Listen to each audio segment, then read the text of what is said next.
தன்னுடைய உயிருக்கு 70 ஆண்டு காலங்களாக ஊழல் செய்தவர்களால் ஆபத்து ஏற்படும் நிலைமை ஏற்பட்டுள்ளது என்று இந்திய பிரதமர் மோடி பேசிய பேச்சு பரபரப்பை ஏற்படுத்தியுள்ளது.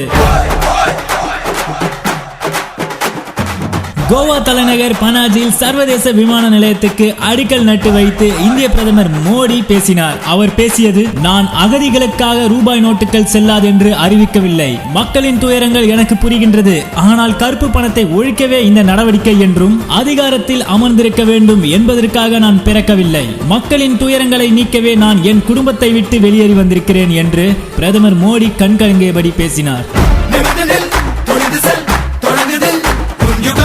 ஊழல் ஒழிக்க வேண்டும் என்பதற்காக தான் மக்கள் 2014ஆம் ஆண்டு எனக்கு வாக்களித்தார்கள். டிசம்பர் 30ஆம் தேதிக்குள் கருப்பு பணத்தை வைத்திருப்பவர்கள் அபராதத்தை செலுத்தவில்லை என்றால் என்னுடைய இன்னொரு முகத்தையும் பார்க்க நேரிடும் என்றும், அது மட்டுமில்லாமல் நகைகளை வாங்க பான் கார்டை காட்ட சொல்லாதீர்கள் என்று பல எம்பிக்கள் என்னிடம் மிரட்டி பேசியுள்ளதாகவும்,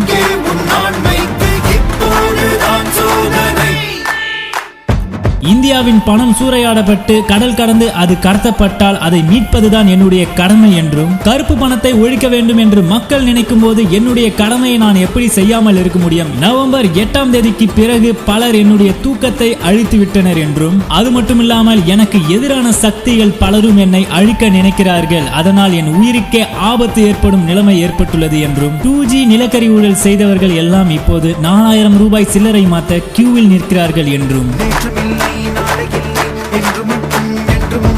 என்னை உயிரோடு எரித்தாலும் கூட கருப்பு பணத்தை ஒழிப்பதிலிருந்து நான் பின்வாங்க மாட்டேன்.